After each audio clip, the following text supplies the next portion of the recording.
I don't know how much you use it, but she's a mother of purity, a mother of chastity, mother most chaste, and we should call for her help, no, to help us in chastity everywhere, inside of the marriage, outside of the marriage, whatever.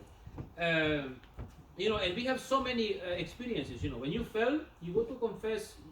In confession, the priest for sure is always going to encourage you to continue the fight and tell you for sure to pray, at least sometimes to pray to the Blessed Virgin Mary. No, there's many saints in the church who struggled a lot. Saint John of Avila, who talks about help that he received that helped him the fall, that helped him to grow in the humility. Saint John of Avila. You know Saint John of Avila? He had like a book called Audi Philia that has few chapters on masturbation, how to fight against masturbation. So he says also about this, that helps you to see that you are a sinner, humbles you, and helps you to move on, is the sacrament of confession and intercession of the Blessed Virgin Mary. But even St. Augustine says something that is really, really deep and helpful. St. Augustine says, I thought that continence arose from my own powers, which I did not recognize in myself. He didn't have them. He wanted to live chaste, and he tried all that he could, but he thought that other men achieved it by their own powers. And I was foolish enough not to know that no one can be continent unless you grant it. Nobody can master this horse inside of himself unless God grants you to have that power over it. So with the help of the Lord, we go on. In the church, we have two other ways to live chaste life, different than marriage, which is virginity.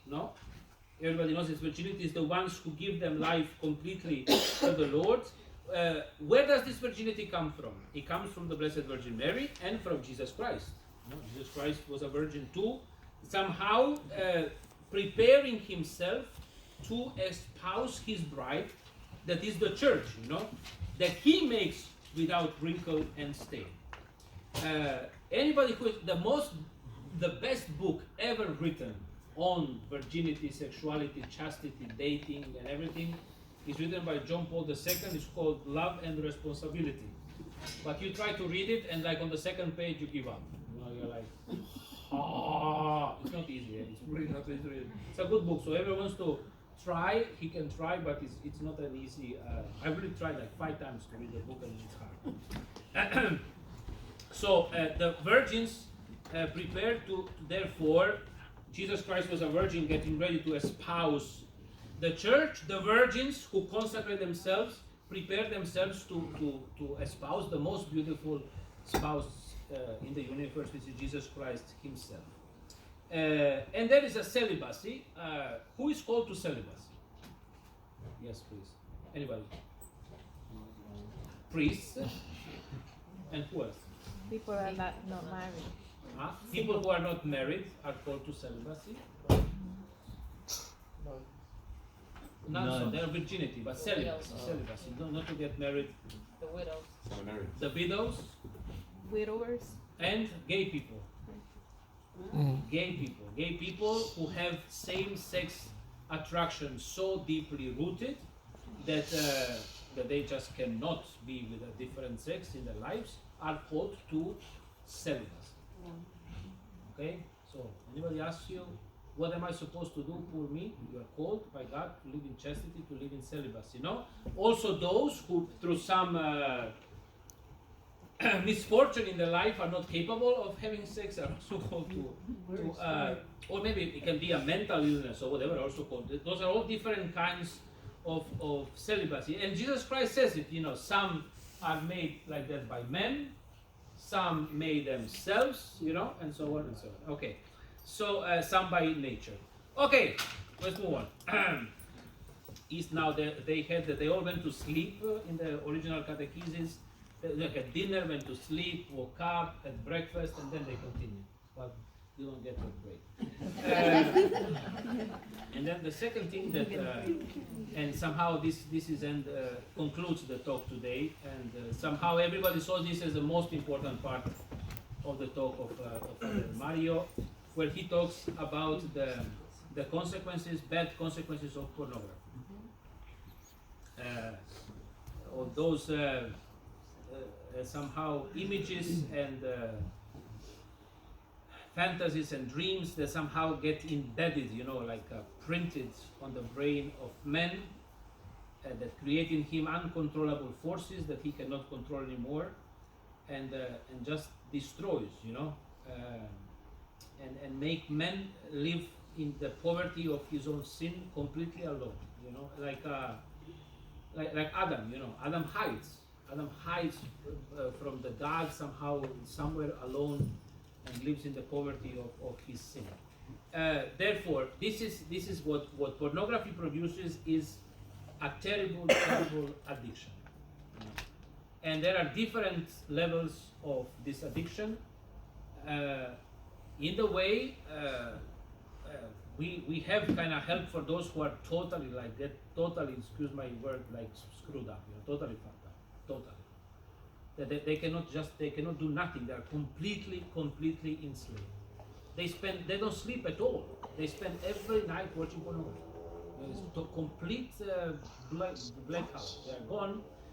Some of them, for example, in the way we send them, for example, to Thomas Gallery, where there is no way to access internet. They wake up, they work, they tire them with pushing the building one side and have to push the building the other side. They dig the gardens, they serve others, they pray, and most of them are helped. There is very, very few cases of people who are unrecoverable. There is no recovery. There's no help anymore. So, and that's why they so important this year to talk about it, to see what is it. Father Mario went to explain a little bit how does addiction happen. So how does addiction happen is through dopamine. Dopamine is a chemical that is produced in the brain of a man and women. I'd say men, but in Croatian we say čovjek, it means both men and women, but in human beings, how you say humans. In human brain, when this is what makes us experience pleasure. So the dopamine, it's what makes you feel pleasure in your brain. And it is released in a huge amounts when you watch pornography. I already said at the beginning, why boy feels good when he watches a girl in the bikini, because the dopamine is released in his brain, because his brain is telling you, yes, you should have sex with a woman. That's what I created you for, no? But this is why this beast, through the sexual education of Christian sexual education, this beast is moved in the right direction. Otherwise, if he goes on his own, our children start watching pornography the day you put a cell phone in their hands. That's the second thing they check. 47%, the last thing I managed to find, 47% of the searches on Google are pornography. Can you believe that? Which means that all the searches, how they say, all the searches of Google, Yahoo, and Bing combined together are just pornography. No? So, so it's a serious thing. So the amount of the time spent, that's what I want to say. The amount of spent on Google, Yahoo, and Bing together amounts how much people spend watching porn. So it's something that it's like a cancer that grows in our society and takes victims left and right. No, it seems like in the beginning, to all of them seems like a game. When I speak with them, you speak with a young boy who manages to say to the priest, "I watched something that I shouldn't watch." It's a game. It's like nothing. It feels me like even feel a little bit disgusting, and but the fact is that this is how it enters. It enters like a game, like the version, short time, but it's like a cancer. Slowly tries to grow more and more, day by day. So therefore, this catechesis now is to sound an alarm, most and foremost for the parents, catechists, also to us priests, confessors, of the heaviness of the problem, but also to warn the children. You should speak to your children immediately, from the beginning. what are the bad consequences of what is the dangers of watching pornography, you know? But I'll summarize this. If anybody wants to learn, I don't know why they spent talking about 45 minutes about this, what is it going to change for you and for me, but I'll give you a short summary of what they spoke about for half an hour, which is how is human brain constructed. It has telecephalon. Telecephalon is the last part of the brain being developed. The last part of telecephalon being developed is the frontal part here, where it finishes with the development when you are a teenager, or and finishes maybe, what do you say? 21. He says 25, I hope, or maybe, I don't know. It depends how fast you develop. So in your case, 25. But what is this part of the brain used for, you know? Decisions. Making decisions, you know, making adult decisions. That's why youth are usually super stupid in making decisions, you know? Maybe it didn't develop yet with me, but anyway. But this is the fact, you know, and this is called telecephalon difference. So this is where somehow man has the faculty to will something, to decide something, to move in a certain direction in his life. This I should do, this I shouldn't do, and so on and so forth.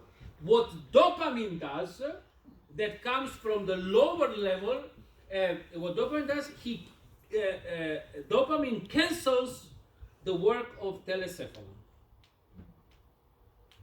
So, for example, because under telecephalon, we could the whole freaking brain thing. The under telecephalon is diencephalon, you know, which is the inner part of the brain that you cannot see from a side. This is somehow here, you know, like where your hypophysis, how do you call it? Hypophysis. Hypophysis. How do you say hypophysis in English? Hippopotamus. Thalamus and hypophysis, you know, it's like a gland that's in the middle of your head, on top of your neck, that produces all, that controls the producement of all the Chemicals. help me. No. Yeah, the hypothalamus controls all the other hormones in your body. All of them are controlled from there. So this part of the brain says, you know, signs to your testicles, ovaries, kidneys, whatever the hormones come from is in the glands above the kidney. When to produce, when to not produce, you know. And this is the part of the brain where all our impulses and instincts come from, you know. For example, instinct to preserve life. You cannot control it. You cannot control it. You know, the person who is on the top of the building and wants to jump, wants to finish his life, if you go catch him for the neck, he's going to defend himself because it's an instinct.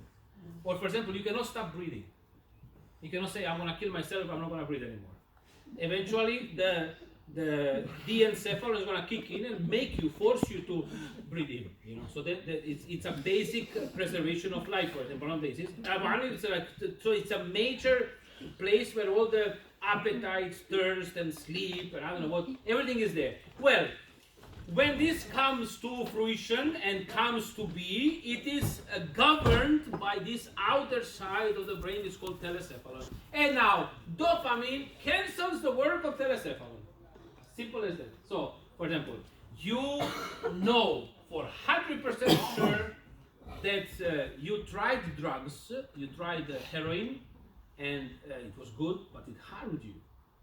You know, and you don't want to do it. Now, I had the other day a man in my office crying who is alcoholic, and he was crying. He was crying. He said, I don't want to drink. I lost my children. I lost my house. I lost my wife. I lost my health. I have a cancer. I don't want to drink. I don't want to do it. Well, when this urge comes from inside, dopamine cancels the decision making, and he goes and drinks. You cannot stop it, no? The same thing is in pornography. Same thing with pornography. You have people that literally who spend 5 hours during the night watching pornography. I mean, and he knows that tomorrow he has to go to school, he has to go to work, that he has to whatever, you know, that this means to deprive myself of the sleep. It's gonna affect my life. Yet he cannot stop because the dopamine cancels the work of the brain. How does this develop? How does it work? So when you watch pornography, dopamine gets released. Okay, it gets released in a huge